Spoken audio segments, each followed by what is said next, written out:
Hi, everyone. We are here with Dr. Chrissy Widmayer, a Folkwise team member and a great friend of ours. A friend of. When did we first meet? When did I first meet? Uh, Dom, I have no idea. I feel like you've always like we talk about AFS being like, yeah, like camp or something. I feel like you've just been there every fall. You know, I can't. It's Yeah, almost like I I can't. I mean, can't. I can't remember a time before I knew you. exactly. It's very weird to think back. I do know we met at AFS. We I did meet at don't an know AFS. when. Was it Providence? I don't know. I started going in 2011, so it was in Bloomington. So it's possible we could have met, I don't know, anytime since then, pretty Yeah. much. Um, My first was so 2012. okay, Yeah. okay. So yeah, and I don't remember the order anymore either. I had it memorized at one point, but I've been to every AFS since 2011. So yeah, this is my 11th AFS, Yeah, which is wild. I've been to every AFS since the okay, so Bloomington, New Orleans, Providence, Yeah, yeah. Exodus, Leviticus, Deuteronomy, Numbers, Judges. Wait, what am I saying? Naomi, thank you for cheering for Thanks us. for the bits, Naomi. Oh my Let's goodness. uh let's get into your actual interview questions, Chrissy. How do you feel? Sounds good. for Yep. for the chat, I'm for everyone ready. watching on AFS Zoom, let's get into an interview with a folklorist. Yeah. Oh, thank you, Death Lords, for Thank the you, Death bits. Forest. Thank you for cheering. You already know what it is, Chrissy, but I will explain to everyone else. If Chrissy smiles or laughs or says that she likes a question, she is not just thanking me. She is thanking the Folkwise interview sleuths who help me put together these questions every week. Looks like we've got a hype train. Thank you for the gifted subs. Gerg, Thank you, Gerg. to Thank you, Cardboard Gerg. Fish and Jaime. Oh, who Jaime's been here like for Mm, months. He's been following. So, yeah. Oh yeah. um, Chrissy, now that we got a hype train going, are you ready to get into your questions? Yes, I am. I'm nervous and excited. This is Oh, why I'm nervous. It's because I'm getting asked questions. let's see. Don't worry. They're gonna be good. So Chrissy, Yes. what is so great about being able to study your own family?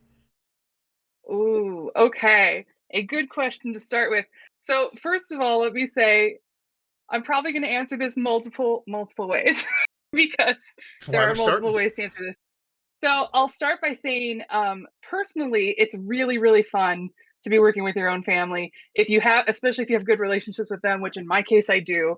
I absolutely adore my family, and I really came to folklore through my interest in I was when I first discovered that folklore was a thing I could do. I was in an MFA program in creative writing, specifically creative nonfiction, and I was already writing about my family, writing about my life, but I was very conflicted by the fact that I was telling their stories sort of without their permission. And so when I Mm. found folklore, I was like, oh, this is a field where I can tell their stories with their permission and their voices. And that really excited me.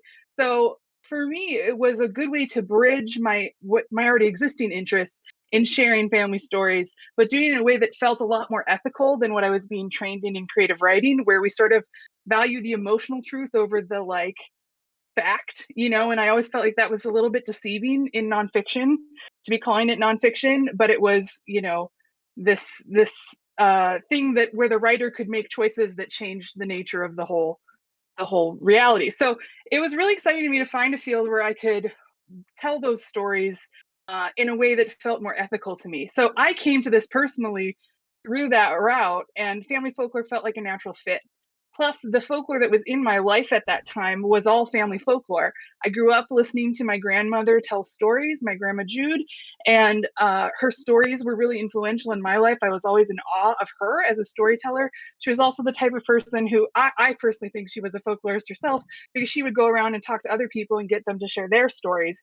She was the type of person who you would, run into her, and within 5 minutes she'd know where you're from and how you were connected to her, and maybe, you guys were then best friends. That's how my grandma was. Yeah. And so I always I wanted to be able to capture her stories and share her stories, and that was actually my first folklore project, just by the nature of the most folklore in my life came through her anyway.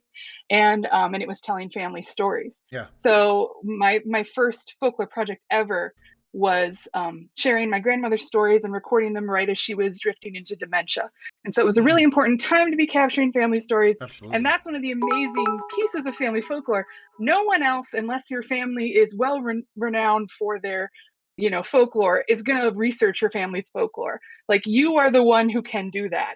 And I say that to everyone, whether you are call yourself a folklorist or not, you're the one who can go and find out what's folklore is happening in your family. And that can be a really powerful thing when it comes to getting to know your family and sharing things that are meaningful to you and your family, but also in just having that record of your family's life. So I think it can be really, really powerful in that way. So that's the first way I'm going to answer it. Okay. Is that there's just a lot of value. And that was a really good answer too. And that was a really good answer too. I have a couple other Let's keep going. Let's keep it rolling. So the other great thing about family folklore, I'm going to at least do one more. The other great thing about family folklore, and this is sort of an ethical stance that I take as an instructor, is that I think there's a certain amount of necessity to send our students and ourselves into a field that is a community we're a part of. And that's because as researchers who do ethnography, folklorists do a lot of talking to people and consider all these ethical considerations, but the stakes change when it's people you already know. There's a lot of social dynamics that happen in that relationship where you're managing, your family dynamics, the role you normally inhabit in that group, and the role of being a researcher. And sometimes those things conflict. And so I think that it can be really interesting to enter into that space as a researcher to learn about how to do research with everybody. Because by talking to someone that you're close to, first of all, it's a little bit easier as an entry point because you already have connections with them. But then you have all these other pieces that make it harder at the same time. And so that can help you hone your fieldwork skills and your fieldwork ethics, because you also understand how hard it is to play those roles as a field worker and how you can never sort of be unbiased in any situation, because you're always involved in a relationship with the people that you're collaborating with. And so that makes it really sharp when it's a family member or when it's someone that you're already close to. And that can be full of opportunities for you to learn about what it's like to do field work, not only in an atmosphere that might feel comfortable because it's your family or a group that you're a part of, but also in a way that helps you think deeper about the ethics of field work and the ethics of representation, because you're part of that group. And so you have to not only consider deeper ethical questions, but you also then have to negotiate that when you're also representing things. Like, how does the family member know when you're doing research rather than just hanging out with them? How do you make those distinctions really clear?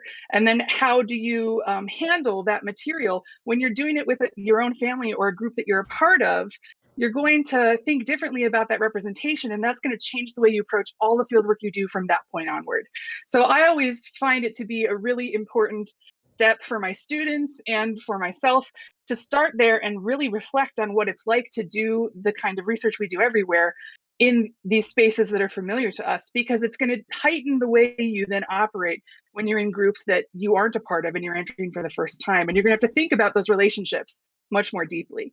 And so that to me is sort of the other great thing that comes out of family folklore, sort of on a level of like sharing it with other people or teaching it to other people or having other people go into those communities, is that you as a field worker start to think deeper about all these sort of ethical considerations and aspects of representation that maybe you might not have noticed before because you're used to looking at different communities.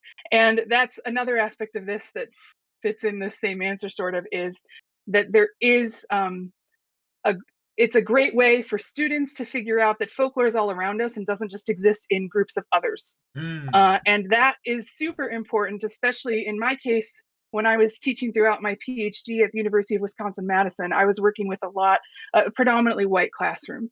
And those students hadn't experienced a lot of diversity. A lot of them were incoming first-year students, and this was their first semester on campus.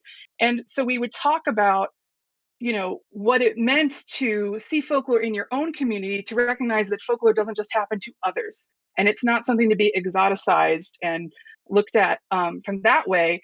it's something that is in our orbits already and in our lives already. And so those are all the pieces that sort of fit together to make it's really personally enriching. It helps with fieldwork ethics, and it's really helpful to teach it so that people realize that folklore already exists in their lives as they become familiar with it. So. Wow. Yeah. I mean, that was so good. Jessalopia mentions the work of Ruth Behar. I don't know if you saw that there, and then making the familiar strange. Yeah, I'm sure it's right up your alley. Absolutely, yeah. I definitely relied on the vulnerable observer for a lot of the work that I've been doing, because I also do a lot of autoethnography. Again, I see this as an ethical stance I take as a family folklorist. Mm-hmm. When I'm working as a personal family folklorist, which is a term coined by Peggy Yoakum, where that means I investigate my own family. Yeah. It's important I also unpack my own subjectivities and my own positionality when I do that field work. And that required me, I mean, in my dissertation, I had 2 chapters of autoethnography, and it bled into everything else that I did as part of sort of my approach. Because for those of you who don't know, my dissertation was looking at how foodways and storytelling become performances of intimacy in small groups. So I was looking at these relationships and how we perform relationships into being through our folklore. And that became a focus. And to think about that, I also had to think about where I was coming from in that relationship, because a relationship always includes at least 2 people. So that meant I had to dig in and do autoethnography myself. And what Ruth Behar is doing is talking about being vulnerable in the way that we do our work, and using ourselves as vessels for connection by putting that vulnerability into the world in the work that we do and in our reflections on that work. So yeah, thanks for that reference. It's just also strikes me as like a very good, like, teachable moment about, like, yeah, because you care about these people, so this is a good way to get you to care about ethics. Yeah, because these are the first people you meet. Exactly. Yeah. Yep. And so much of folklore is formed in the family group first. Like, even when you have ethnic folklore, that often comes through the family. The first time you encounter foodways is likely to be in your family. There's lots of things that start in families that then you start to get interested in outside of your family.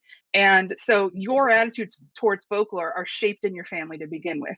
Whether that's that there's no attitude towards folklore and you discover it later, or whether that's look at all these things that have already been, you've been sort of been thought of and that are giving you aspects of culture that you learn from the family members throughout your life. And then when you realize it's folklore, it can sort of open you to worlds. So yeah, a lot of your initial attitudes about folklore are formed in your family anyway. I'm going to go ahead and ask this next question because I feel like you're about to answer it whether I ask it or not. Chrissy, okay. How is food a form of communication? Yes, great question. Sleuths. Okay, so honestly, yes, thank you, Sleuths. Honestly, the way that I see foodways as a form of communication is that the way I think of it a lot is that it, first of all, it creates an atmosphere for conversation. And that's really one of the things I was looking at in my research, was how does food create a space where people feel more comfortable sharing? And specifically, I was looking at in my own family, we are Chaldean American, and looking at some of the Chaldean dishes we made, which are our only connection to that heritage, which for those of you who don't know is Iraqi Catholic. So my great grandparents came over from Iraq in the early 1900s and started a grocery store in Detroit, and then sort of helped establish the Chaldean community there. So anyway, in my family, the Chaldean foodways create a space where we all have to come together, and that creates a sense of togetherness.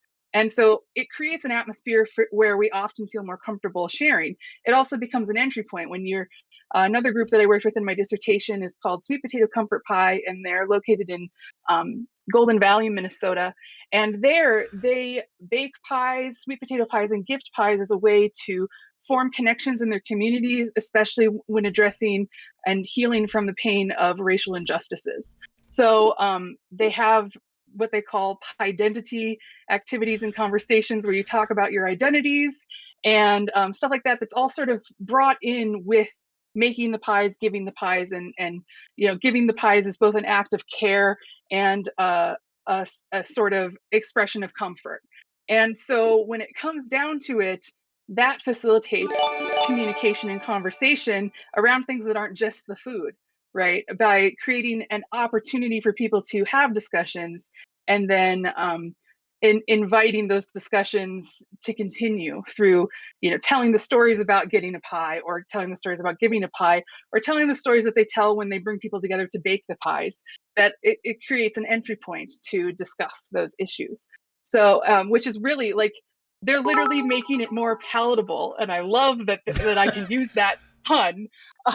Making it That's more a play on palatable to words. discuss to discuss issues of racial justice. And so I think that that's one way that food can be communication. But then, of course, food itself communicates an awful lot. Food as a symbol can tell everybody about who you are, who the group you're part of is, where that came from, a certain aspect of history.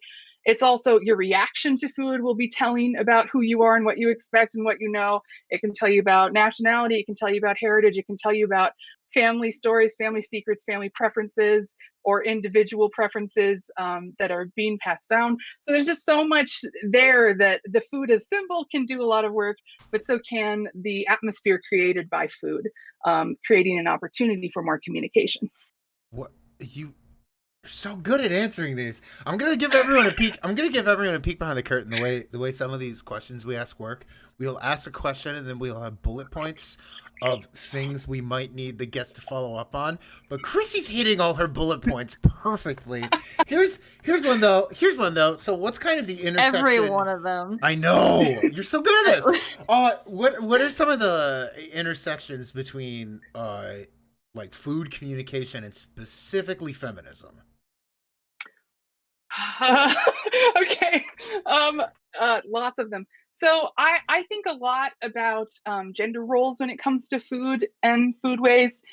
And I've done a lot of work with that in my own family, and I'm starting to push out beyond my family as well. Mm. So, one of the biggest, I mean, the most obvious thing is that throughout history, we have often thought that women should be the ones in the kitchen, right? And that, of course, has changed drastically, especially in the past several decades, where we see a lot more men cooking. There's also a big dynamic, too, where a lot of the professional cooks and chefs are men, and women are relegated to the home kitchen.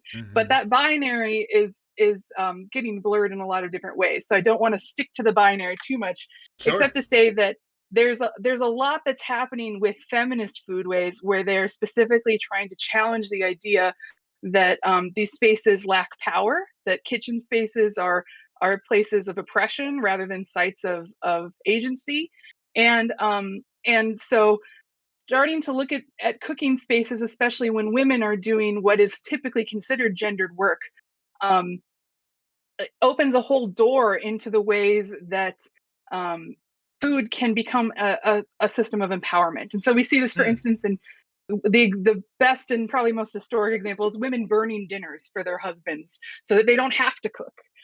But we also see it in the pride and the creativity that can be expressed through food.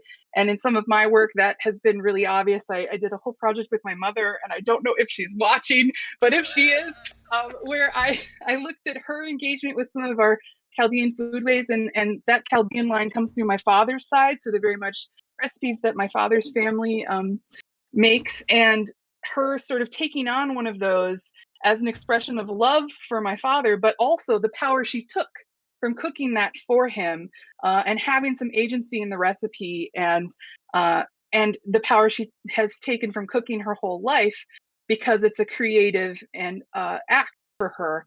And one that she really does enjoy and is good at, and so she can build confidence from it. And so that's sort of the first step in feminist foodways, is to take us beyond the fact that the kitchen is a site for oppression, but I Mm-hmm. sort of see it as extending into the many ways that food can become empowering to all genders. Outside of that, I think there's a whole bunch of space for doing more with queer foodways, and that's something that's not as often discussed.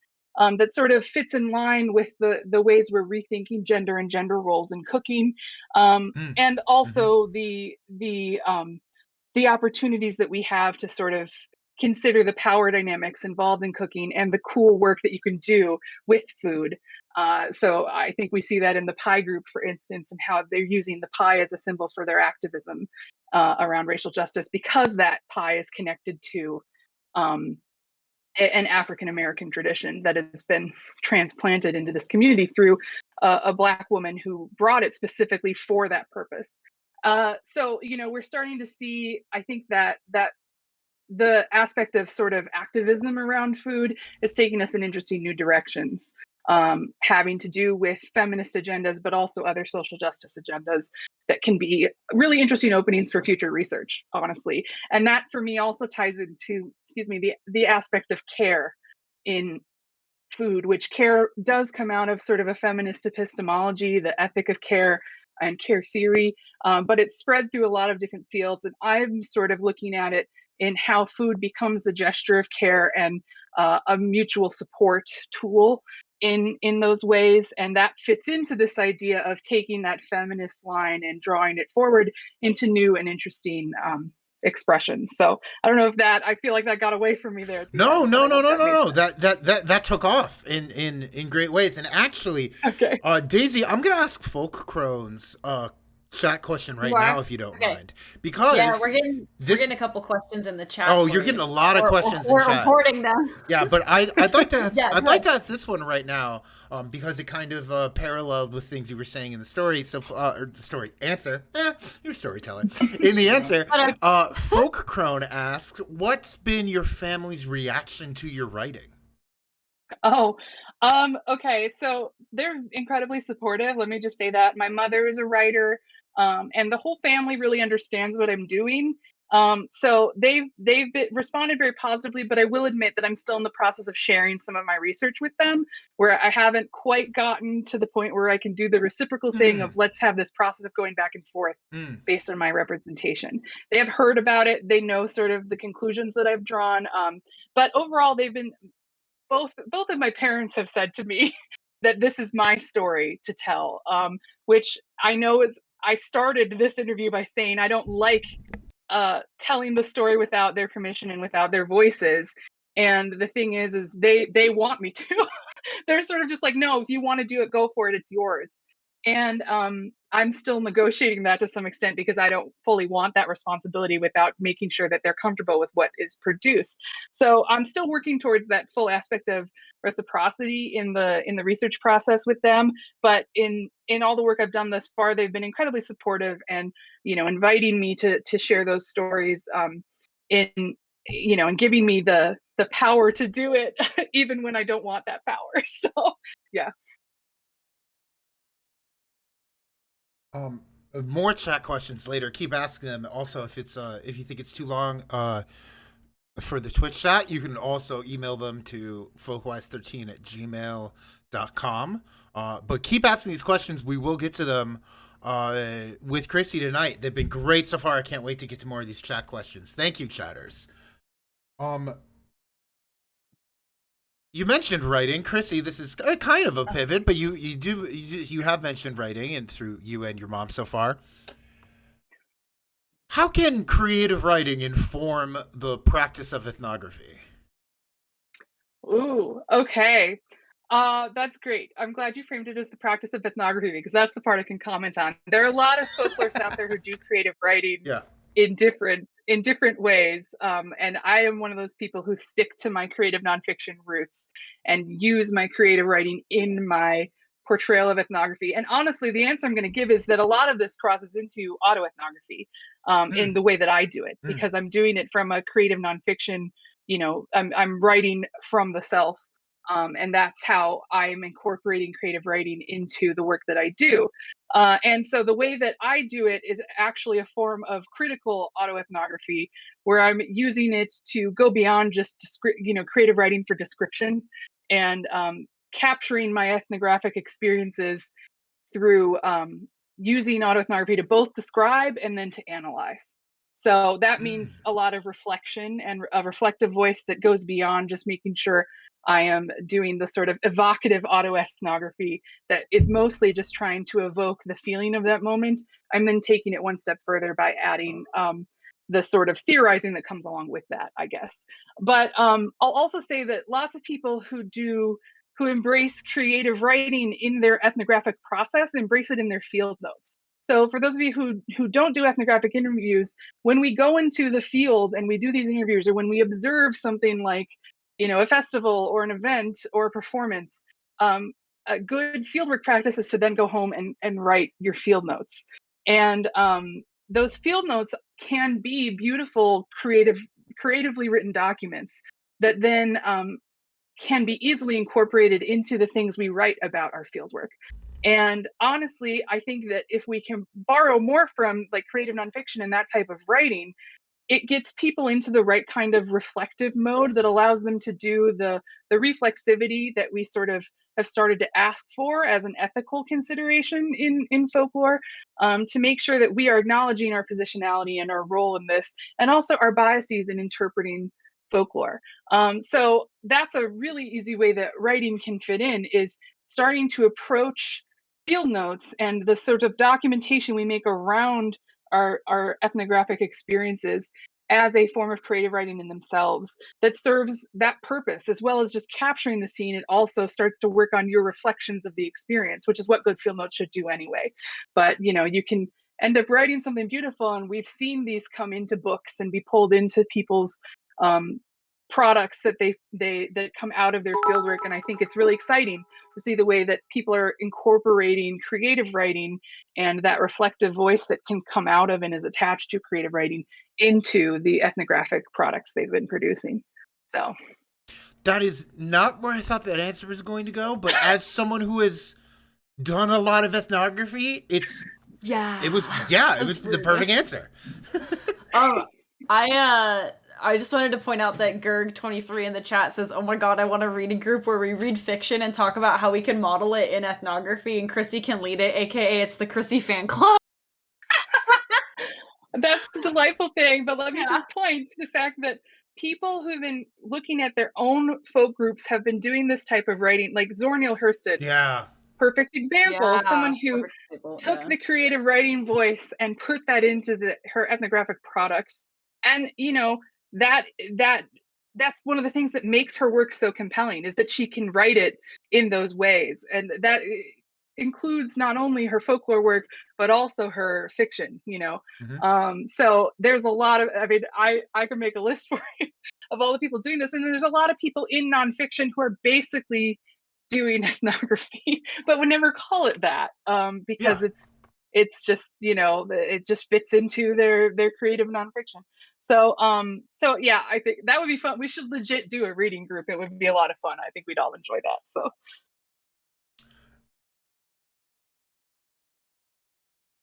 Chrissy, this is the last serious question we have before we get into fun stuff and chat. Okay. But and I guess this is just like a plug for like Chrissy's brand. Chrissy, you've just got a brand new kick-ass job at Wisconsin Humanities. Congrats! For the non-Midwesterners in chat, what's going on? What's so interesting that is happening in the great state of Wisconsin, and how does Wisconsin Humanities support that? Oh man, okay. You're asking me to speak for my new organization. No, or the state. The state more broadly. Or the whole state. Yeah. Or the whole state. I don't know if that's better or worse. My personal take on this. So, I did just get hired at Wisconsin Humanities in a position for a new role. We're developing an initiative called Community Powered, and it's called Community Powered because what we're trying to do is hire some young people and send them back to their home communities after we train them in humanities skills and tools. In a field school, we're going to send them back to their home communities and ask them to work in partnership with community organizations, their libraries, and the citizens themselves of their communities to create a locally relevant project. Basically, I think I was starting to say, we want this project, we're calling this project Community Powered because we want this to be a form of collaborative ethnography where they're really working with the community members to drive the project itself. So that's what we're trying to empower our young recent college grads that we hope to hire to do. And so what we're doing for Wisconsin as part of the bigger question, what's happening in Wisconsin is a lot of cool stuff. This state, I'm just getting to know, even though I've been here for so long, I'm just getting to know the state itself. I grew up in Michigan originally, and I transplanted here after living away from Michigan for a while. So I was really relieved to get back to the Midwest because the Midwest is more my speed. But the cool thing about Wisconsin is that it's an incredibly diverse state with a lot happening. Yeah. And when I say diverse, I don't necessarily mean racially diverse, although it is also racially diverse in certain areas. It is also a very white state. And there's some bad things about Wisconsin, but let's focus on the good. It's like we have one of the largest prison ratios in the country. But anyway, the wonderful things about Wisconsin is that there's just a lot here in terms of a variety of different towns, a variety of different landscapes. Even just living in Madison myself, I live on an isthmus between two lakes, and it has to be one of the most beautiful places I've ever lived. And so there's a lot of cool stuff that's happening in Wisconsin. There's also a lot of divisiveness in Wisconsin, and I think that that's one of the challenges that Wisconsin Humanities is taking on, is trying to have some public conversation around that, and help our state recover from the pandemic, which is one of the huge things I think a lot of the humanities councils around the country, which for those of you who don't know, there are humanities councils in every state that are funded through the NEH, and the work that we can do, a lot of what we can do is help these communities recover and use humanities tools to do that. So that's something that I know my project is trying to do. Part of the recovery that we're doing is hiring these young folks to go do some work and keeping their knowledge in the state and their home communities. But we're also just seeing opportunities there to keep these conversations going and help everybody, come together despite the difficult political climate right now. So, yeah, I guess that's the best answer I can give at this point. It was good. It was diplomatic. Also, I believe Madison's the only state capital on an isthmus. I can't even say that word. Isthmus. Ugh. Don't say the TH. I just say isthmus. Isthmus. Like Christmas. Isthmus. This is isthmus. That's again, there's so silly hours over here. Oh, thank you for the follow, Linda. That is it is good to point out though, because like so much of very unique situation for Wisconsin, of course, like but like all the state, like contextualizing that with like every state humanities organization is all having very like uniquely tailored but similar like kind of broad projects of just like getting back to, I don't know, being human amongst this big like reset we had for at least 18 months of changing and the way we expressed ourselves. The American Rescue Plan Act has a huge amount of funding for these types of projects too. So you're going to see a lot of investment in the next 6 months to a year based on some of those funds getting distributed, which they're really investing in how the humanities can enrich communities and help communities recover. So it's a really exciting time to be doing this work, to be honest. Yeah. So. Everyone keep sending in your chat questions. I think Daisy, we're collecting them. We're collecting them and we'll read them after Chrissy's couple of fun questions here. Yeah. Okay. Chrissy, can we get into the fun stuff?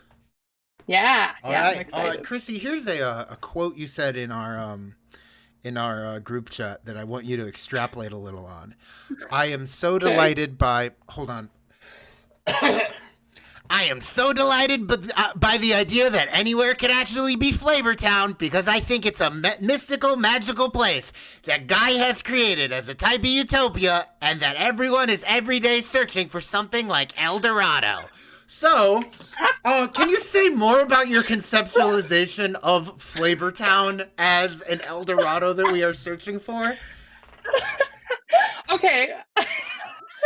First of all, I do not remember saying this, though it does. I do. Like it was my favorite thing you've ever said. And I will say, well, I don't think this is when we met. At some point, Dom and I had a very long discussion about Guy Fieri at like a bar at AFS once. I want to say my argument was he's the most Midwestern man to ever exist.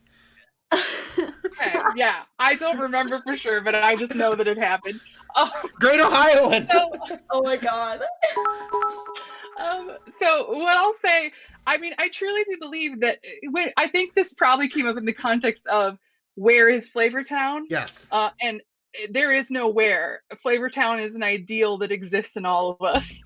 Yes. We all go to Flavortown every day in our dreams. No, I really do think that when we start to consider the idea of Flavortown and sort of the excitement that Guy has given to the world of sort of food and the interest in, you know, the everyman restaurant pretty much, and the other thing I love about him is that he just totally invests in the places he goes to. It's not like he's just there to film a show and then he leaves.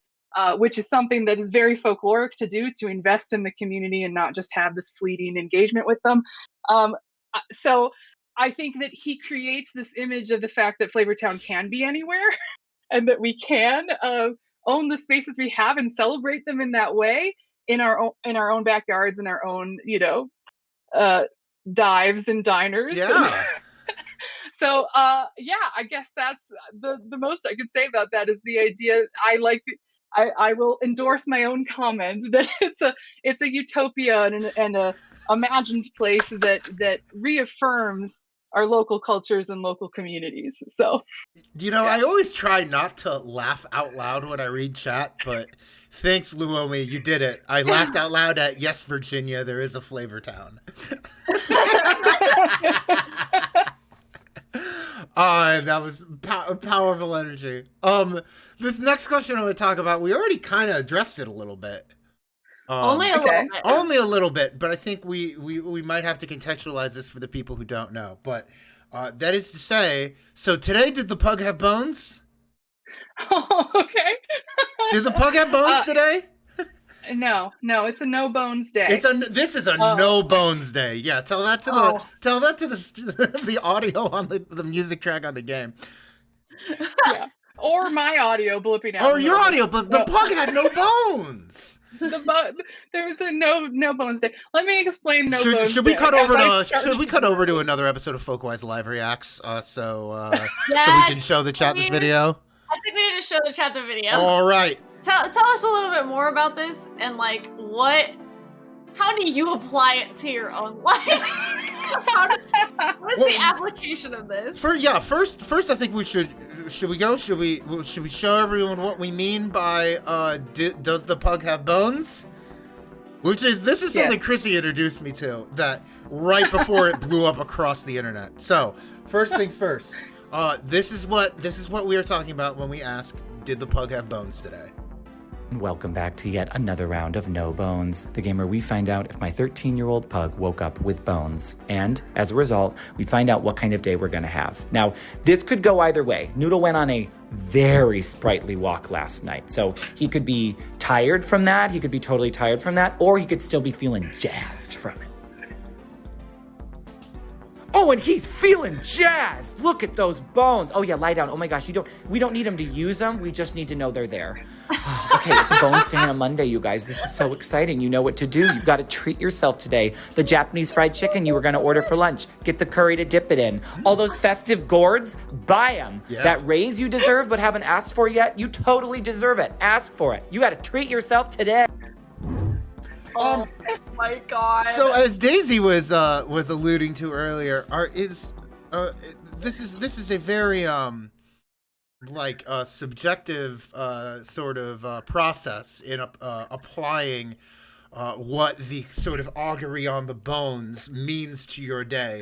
The pug either has bones or doesn't have bones, but what are some guidelines that inform how you base your day when you get a bones or no bones? Like how does that translate to Chrissy's day when you see bones or no bones?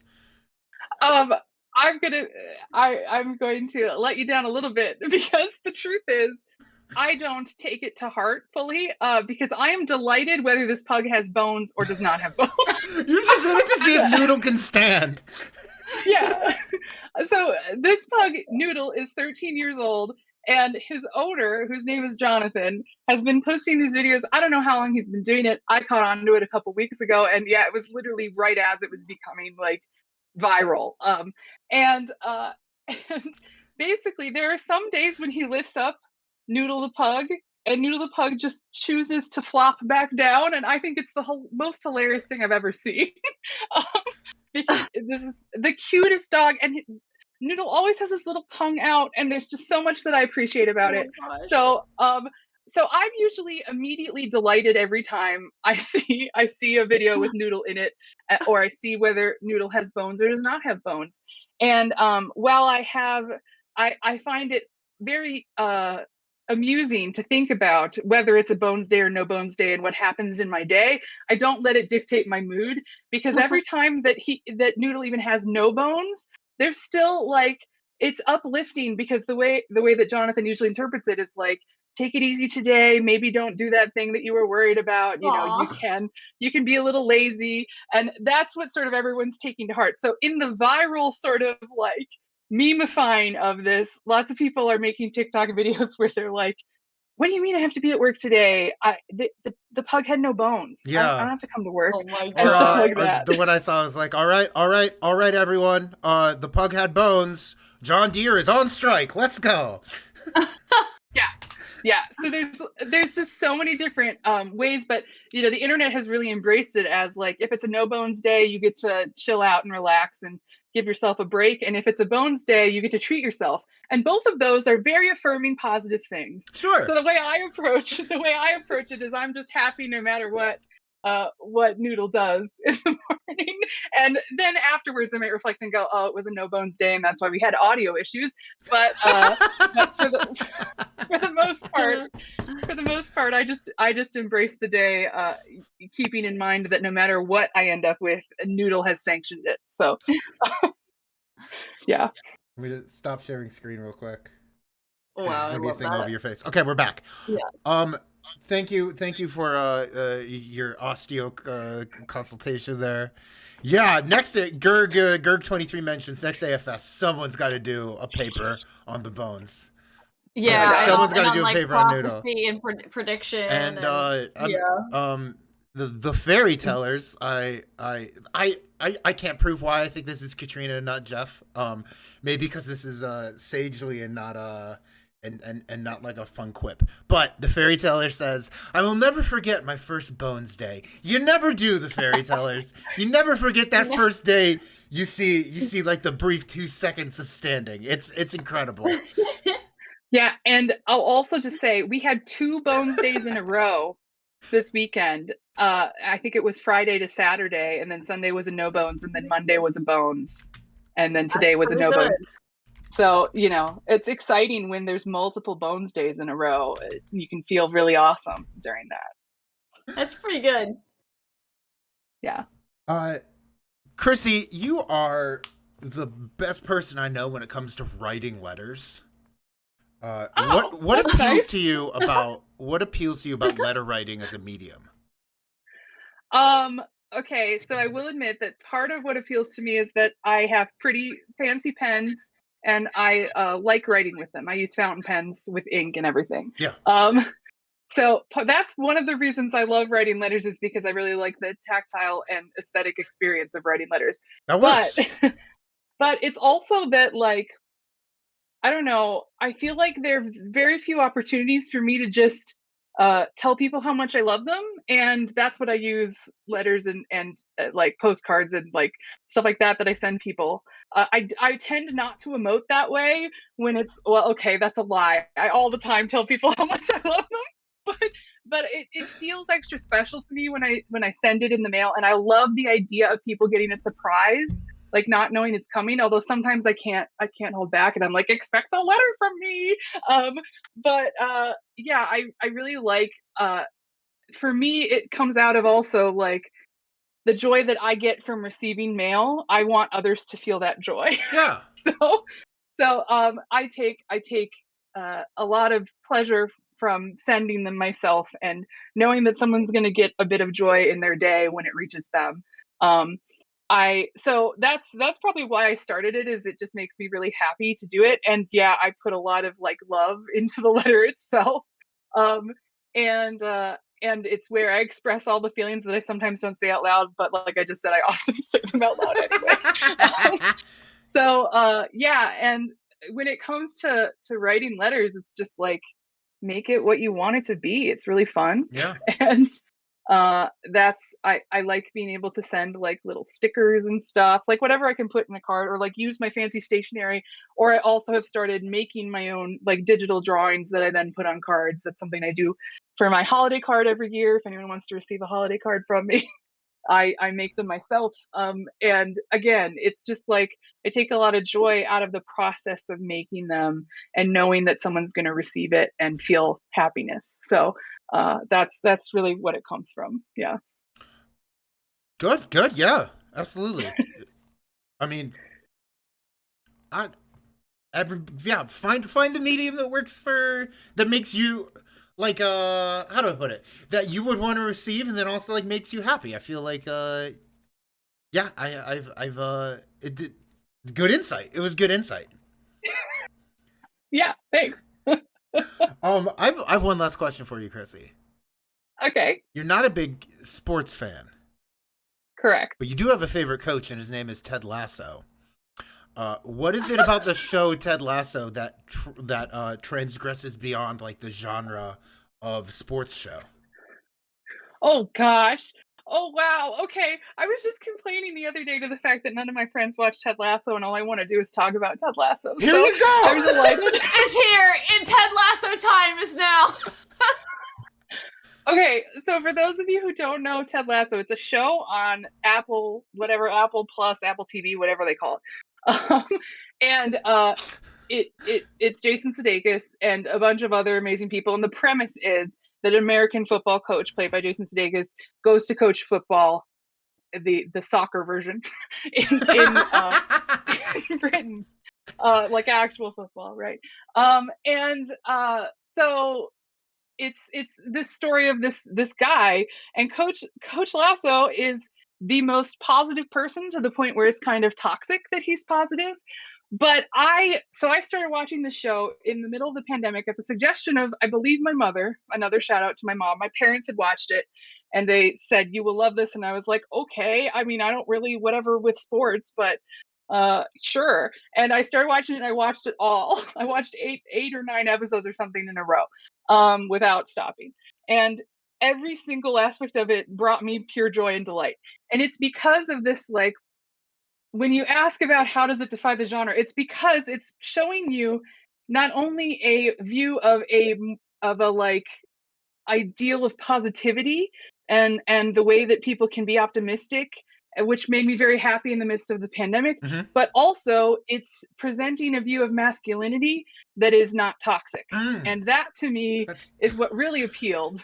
Yeah. Was that it's about a bunch of men, and normally that means I'm not going to watch it because frankly I just don't need to watch a bunch of men do stuff. I want at least one woman character that's interesting. Fair. And while this show has a number of really interesting women characters, there's the fact is that they're presenting a view of masculinity, the way that masculinity could be if we didn't exist in sort of this heavily patriarchal, toxic culture. And I like to imagine that it's real. I know that it might not be, or it might only be in some spaces. And definitely not in professional sports. Yeah. So, I mean, who knows? And that's, to me, those are the ways that it sort of defies the genre. It's definitely a comedy. It has some serious moments. The things that Ted Lasso and the characters struggle with, I can relate to a lot.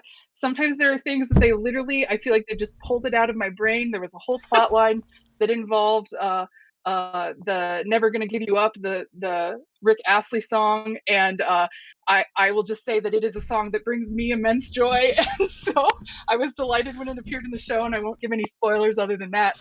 And so sometimes I'm just like, you made this joke for me, and that's the way I feel about it.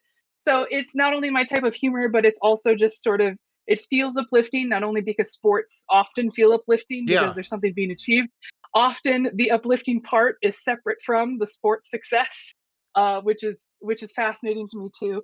And so there's just a lot in it that I really like. It's kind of about hope and optimism and believing, but it's also this view of masculinity that isn't just toxic, and all of that makes me very happy. So yeah, that perfectly answered. I'm so glad you asked. I'm still laughing at the soccer kind.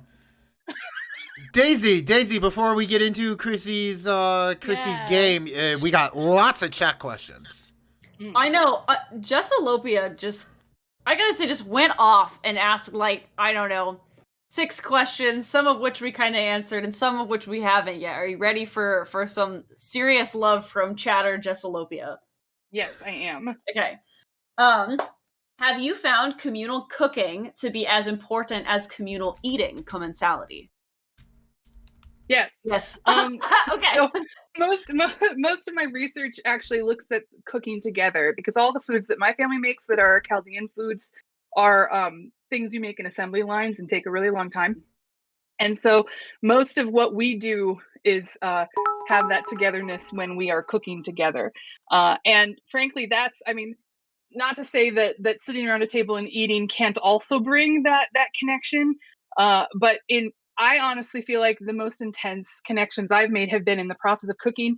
Some of that I honestly believe is that your hands are busy. This is a quote that I attribute to my dad having said it to me when we were sitting together making Chaldean food. I was describing to him the sense of intimacy that I feel comes out of when we make food together. And he said, yeah, it's easier to talk when your hands are busy. And I was like, that's exactly it. That's what I'm talking about. And so there's something that creates an atmosphere in that. I think some of it is like, you're not as intensely just staring into someone's eyes, you're not distracted by eating the food. Like, you're using your hands and you're thinking and you're talking. And so it tends to feel pretty comfortable. And in creating that atmosphere, it's a place where you can talk maybe freer than you necessarily can when you're sitting around eating. Although I will also say, great storytelling sessions around the table, great connections. Like, one of my favorite things in my family that I never get to talk about is when I was younger, my dad used to sit at his plate and start drumming on his plate. And it was my favorite thing, because I love to see my dad like be a kid, at the table. Huh. And stuff like that. And so I have lots of fond memories from eating together, but I also feel there's a lot of connection that comes out of cooking together. So, yeah. That's awesome. That's cute. It's making me think of all this like silly stuff my family is doing around the table. Yeah. When we got around one. Do you have any specific feminist theories about domestic cooking spaces that you could point the chat towards? Okay. I'm looking for them around. You can you can think about that and come back to us with a list, and we can post them or something if you want. Or you can also, when we come back with more sins, that's something you can extrapolate on more. Yeah. Okay. Well, I will just say that one that comes right off the top of my head is this. I can't remember the name of it, but it's a edited collection by Arlene Avakian and Barbara Haber. That's something like From Betty Crocker to, and I can't remember the rest of it, From Betty Crocker to something else. But that's a really good collection that sort of gives you, the introduction of that book gives you an overarching history of sort of feminist foodways, because that was one of the first works to consider it. And then all of the examples in that book are about women and cooking. And there's essays in that collection that are fundamental to the work that I've been doing. Also, all of Carol Cunahan's work. I guess I could be typing these in the chat, but it's Counihan. But we can circle back to that, because we'll get a list and we could share it on Discord or something too. Yeah, absolutely. That'd be easy. But Carol Cunahan has done a lot of work in food and gender. She's an anthropologist, and she also pioneered a methodology that I used, which is food-centric life histories, food-centered life histories, which is a process of talking about someone's life through the lens of food. And it's really cool when you can do it, where you start with like, what'd you eat when you were a kid, and start to go all the way up to now, which is something I used with all of my research for my dissertation. And it just produces fascinating results, but it's based on like testimonials and stuff like that. The methodologies that allow people to talk about their lives, especially women, to talk about their lives through a lens that opens them up, because food will open you up to not just the food, but all the stuff that surrounds it. And so sometimes that became a very empowering space for women, especially, which is what she was using it for, to talk about their whole lives, alongside their food journey, and how that was a very empowering process and opened up to a lot of other things. So, yeah. So those are just the ones that I'll say off the top of my head. But I'm sure there are more that I can come up with. I have a whole list somewhere. People are going off about it in the chat. It's very, chat very loves loving. it. Chat, and We'll hey, circle and back. I love you, chat. You're so talkative tonight. Yeah. It's great. Yeah. How have you balanced the sort of creative engagement with your writing with the academic citation necessities of dissertations and other academic work? Ooh, great question. So there. Okay. I'm like trying to think legitimately how I've done this. Honestly, I've just embraced the fact that you don't have to cite every sentence or every word or every paragraph of what you do. So for me, because I'm doing a lot of autoethnography, I'm mostly speaking for myself as an authority in those sections anyway. But honestly, it is a merging of forms too. When I did creative writing, my form of choice was the personal essay, and specifically I did braided essays. So what I was doing was moving between, for instance, a scene and other elements that I was braiding in, and those often were pieces of research. So I was already doing research alongside the narrative that I was telling, and you know, nonfiction also requires that you do some citation. It just looks different. They do them in notes at the end of an essay rather than in-text citations. And they're not even notes that are like footnoted. It's just that there's a notes section where you say, on page 3, when I talked about this is what I meant. This is what I was citing. So it just looks different. But yeah, so there's a higher, of course, need for citations when you're doing academic writing. But I honestly think there shouldn't be a problem to blend that creative work in there. And if you're finding people who feel like they should be separate, they're not going to like your work anyway. So screw them and just do what you need to do. That's how I feel. But you need to conform to the academic citation styles when you're writing for an academic audience. So it's part of it has to do with audience too. Yeah. I have one final question for you from chat, and I'm so curious how you're gonna answer this. Are you thinking of ways beyond academia to share your work with your family? I think this goes back to when you were talking about like how do we like do the reciprocity piece of all of this, and what does that look like? Yeah. At this point, I write everything that I do in academia for the audience that would include my family. I try to write for a general audience. So I hope that my academic work is accessible to everyone I work with. And I know that can't always be true, and there's lots of things you have to include to do that. But by making that accessible, I don't really draw the line between like being able to share my academic stuff with my family or not. I imagine they'll be able to read it and understand it and appreciate it, because that's how I try to write. But in this particular case, I have not started. I mean, I haven't really started to think about other ways to share it. I am taking a break from looking at that work at the moment because it was an intense end to my degree. You deserve to, yeah. You deserve a break. Yep. Yeah. So, but I think that it's interesting to think about alternative ways to share that work with people, and I think it totally depends on you as an individual and how you capture that material. Something I did when I captured my grandmother's stories is I put together like a CD playlist for my family, and at some point I was trying to get it up on a website so everybody could listen to those stories and share them. And for the dissertation, it looks a lot different, and it's not quite something that I'd be able to produce something out of like that. But I think that it's worthwhile to think about how can your family access the materials you collect with them. And you know, I've also done stuff like I've appeared on podcasts and things like that, and those I immediately send, and I'm like, please listen to this. This is what I'm doing. So those can be fun ways to engage too. And my family's also seen presentations of me talking about my work. They came to my dissertation defense and stuff like that. So And I love that episode of Eat Your Heartland you were on. Yeah. I listen to a lot of podcasts, so hearing you on a podcast, it was great. Yeah, it's a great podcast that Capri Cafaro did called Eat Your Heartland Out, which was about Midwestern foodways. And she talked to a lot of different people that represented different groups in the Midwest. And I was called upon to talk about Chaldean American stuff. And I was like, I'm not an expert. I just know my family. So, but you can hear some of that there. Yeah, full circle. That takes you back to your first question. It It does. Yeah, about how like so much of what you consider ethnic folklore is taught to you in family folklore. Yeah. And family folklore, exactly. Well, for everyone who's looking at the schedule, we are running a touch late because the pug had no bones, and we had to pause the middle of the interview to get the audio back. But I think it's time to wrap this up. And Chrissy, I know you watch the show every week, and I know sometimes you help with the interviews. But do you ever end up making a tier list since you've been watching the show? I have never made a tier list, just watched along as others have. You ready to start? Yeah, I'm excited.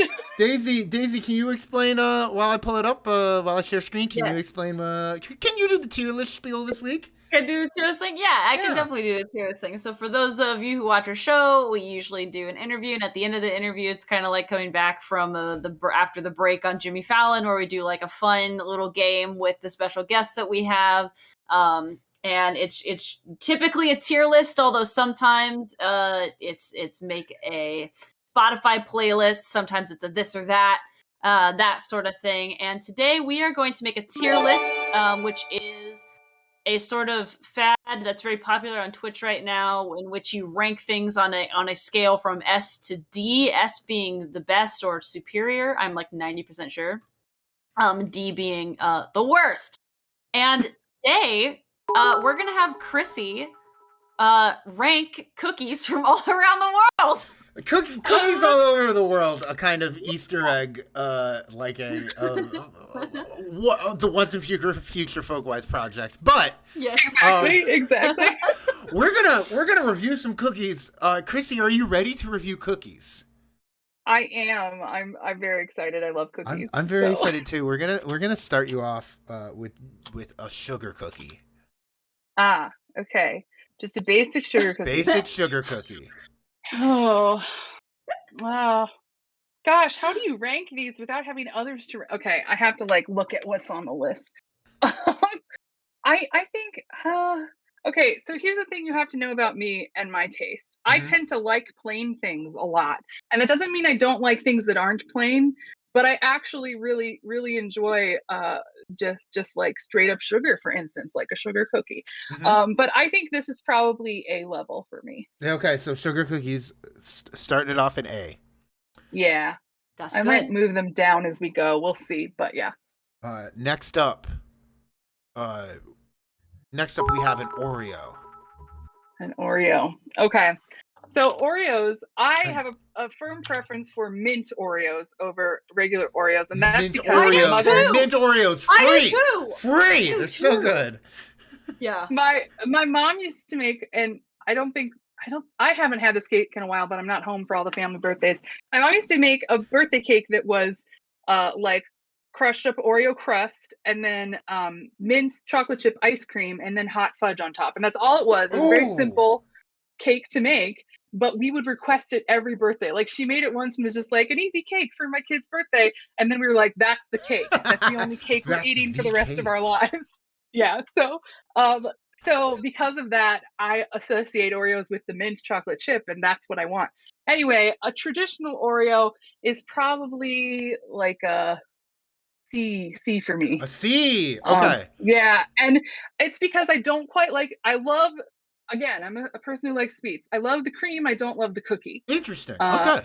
So there's too much cookie for me. I like double stuffed Oreos because there's a good ratio. Much better ratio. I'm with you too. Yeah. The ratio is very important to this Oreo distinction. Yes. Yeah. Next up, we're going to a different kind of cookie sandwich, and that is a macaron. Where are they going?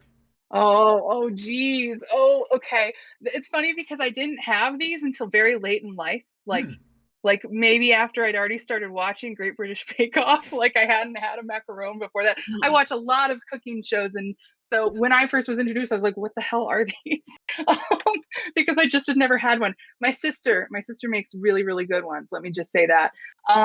These, oh gosh, these might be S tier for me. Yeah, let's go. Because they're bright colored. It's a good bite. They're hard to make for a lot of people. Yeah, I think they're S tier. It's like when people talk about boxing as the sweet science. Like I also think macarons are the sweet science. Yeah. Yeah, Better yeah. might be more apt than boxing. Okay, next off, this was a Daisy submission. And this vegan gang. What do you think about a no bake cookie? Oh, I love no bake cookies. I Oh love my god, them. I'm so glad that you liked them. I Okay. thought we were gonna have a straight to D moment. Oh no. So I like them too. again, a childhood memory of mine, and this doesn't all food tie back to child memories to some extent. Right. Yeah. In one of my classes in elementary school, we did some sort of cookie activity where we made a bunch of cookies, and I firmly remember this no bake peanut butter cookie that I'm sure is just peanut butter and powdered sugar. Yeah. Right? Like that's probably all it is. And I craved that cookie for years after I had it, and I never have been able to recreate it. But then I also really love the ones that are like oatmeal, chocolate, peanut butter. Those ones are delicious. There's so many different types of no bake cookies. But I love them all because I also love not having to wait very long for my food. So Yeah. I sometimes make no bake Underrated. cookies just because it takes not a lot of time. So Yeah. okay, God.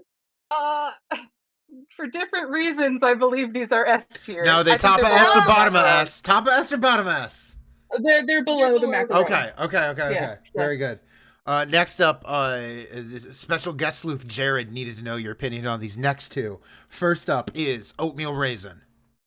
Oh, oatmeal raisin. Dang it! This is so hard. I love oatmeal raisin cookies. It's just like All maybe S it's just tier. Oh, and Jared just popped in a chat and says, I just got here and she put Oreo at C. Yes, I did. There was a whole discussion, Jared. It was good, Jared. Watch it on YouTube later. Yeah, Hi, YouTube. Yeah, okay. The problem is I probably just like cookies too much, and we're gonna need to adjust my tier list. But I think that the other thing with oatmeal cookies is that they're inconsistently good. Some are really good and some are just Ooh. horrible. Yes. That's true. My favorite has like a toasted nut in it too. Like there's lots of good stuff you can put in an oatmeal cookie that makes it even better than just a regular one. I think this is probably oh dang. I'm gonna put them in A, but then I want to move the sugar cookies to B. So I like that. You can that's a move you can do. yeah, I'm going to do that. That's how I feel. Next up, also Linda Jean Lee just posted a recipe for a no fail oatmeal raisin cookie recipe. Hey! So hey, everyone. Also, Linda Lee asked, "How can you make this tier list without tasting them?" Very That's true. totally true.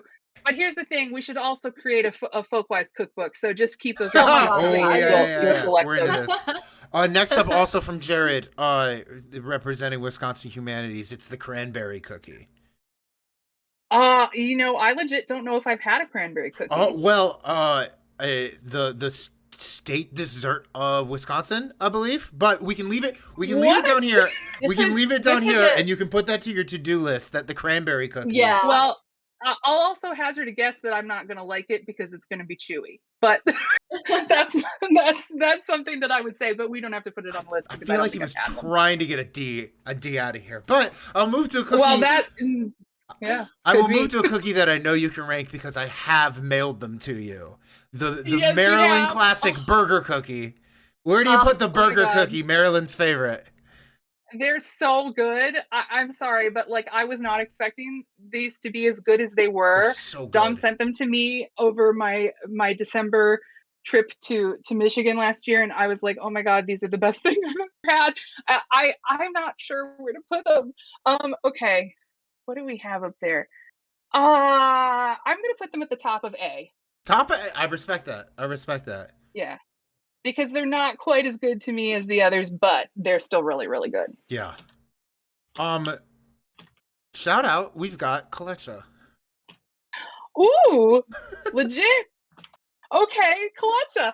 So for those of you who don't know what Kalecha is, it is a Chaldean Christmas cookie, and I based a lot of my dissertation on Kalecha. It's a tradition that my family makes them every year. They're traditionally made before Christmas, and they're eaten on Christmas morning.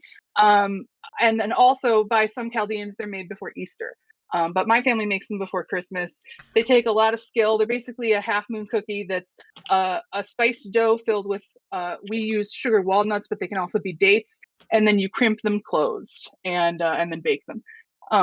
So they're very good, but it's gonna be really sad because I don't like them as much as other cookies. I like them because they're a family tradition, and we also hoard them. I will say that we all love them. But it's to the point where like we found them a year later, the last bag in a hidden cupboard that was hidden from everyone else, and or like buried in the freezer because we were trying to save them. I really love kalecha. I think it's probably I'm gonna have to put them on S tier out of loyalty, but they're gonna be the bottom of S tier. So. Okay, and the last one is a Daisy invention because I think they wanted to know where this stacks up for you. Fortune cookies. I hate fortune cookies. I like the fortune. Oh my gosh! Yeah, I like the fortune, but I don't like the cookie. So they are a D for me, unfortunately. Oh, I'm glad something went lower than Oreo on this tier list. Yeah. Sorry, Daisy. No, that's totally fine. I was so curious because these are such a range of cookies. We needed to throw like some other complete variations here. I enjoy the serendipity of the fortune, but I do not enjoy the cookie itself, and that's what all cookies should be for, is good taste. So well, maybe I don't know how to eat them. Someone can prove me wrong in some way, but I don't like them. I know someone who had to put it in their left pocket. Like had to put the fortune in their left pocket. It was how it comes true. I have to if I want my fortune to be legit, I have to eat the cookie, and that's the very thing true. I don't enjoy. No, I agree. So, what is Charlie and the Chocolate Factory? Candy doesn't have to have a purpose. That's why it's candy. The cookies don't have to have a purpose. It's why they're cookies. They taste good. They're good. They're just good. Okay, it brings you joy. Yeah. I'm cracking up at what happened with Smidge Whisk in the chat, who said that it is the bomb.com and then said don't click the link. I don't know where to go. Switch completed bomb.com to a link. I would just say Jared is sitting there in front of his computer going, I'm such a bad millennial. It's true. So funny. I'm cracking up at this chat right now. So chat, you've been great. And wait, I want to give you one compliment that Lil Frog Car said a while back, because I think that you need to hear it. It's really good. Lil Frog Car says, read this. Lil Frog Car says, this has been so interesting and such a reclamation and celebration of the kitchen, a space in my homes I always loved. And one that my own family always made sure was the core of the house. And I just thought that was cool. Me too. Anyway, Me too. That was a good thing, a cool thing to say, Little Frog Car.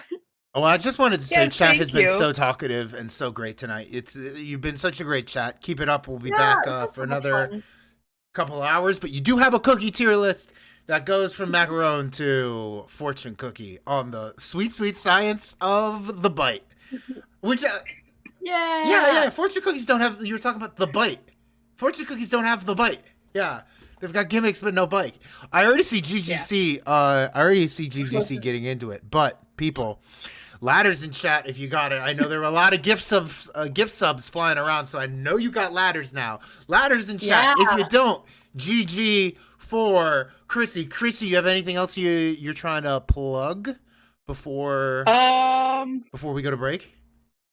God, I didn't even think about that. I'll just plug the remainder of Folkwise's cool stuff this week. Check us out. We'll be streaming again from the conference center on Friday.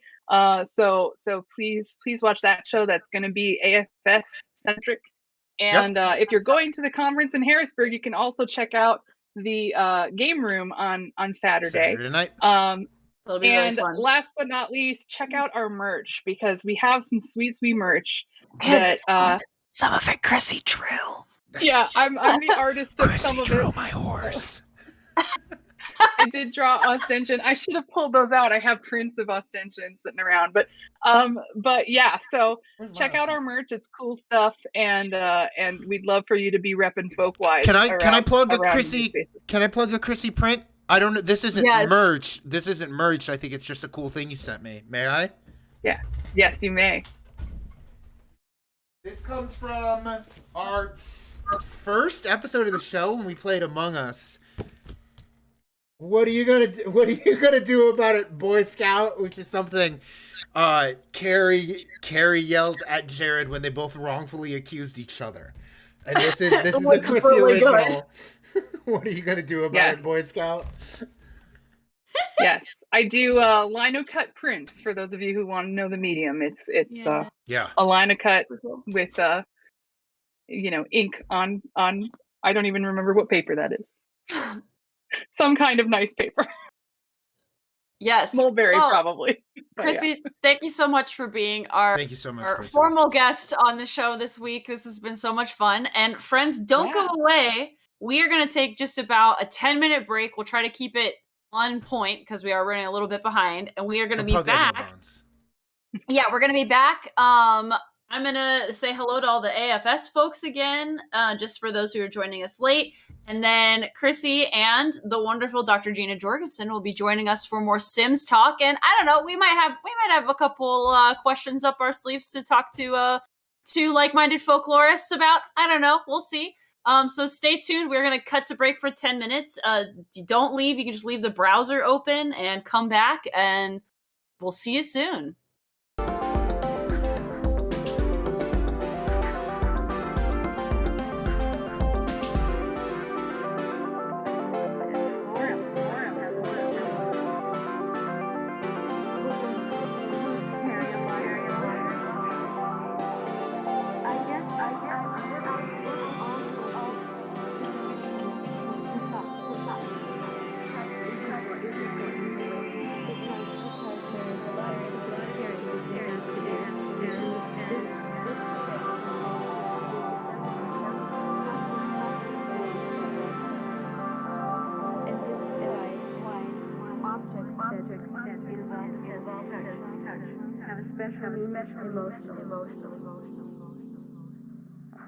Quilts have had meaning on many levels. Making quilts helped me to get a sense of my own space, sense of finding my way, sense of really working my way out of the labyrinth.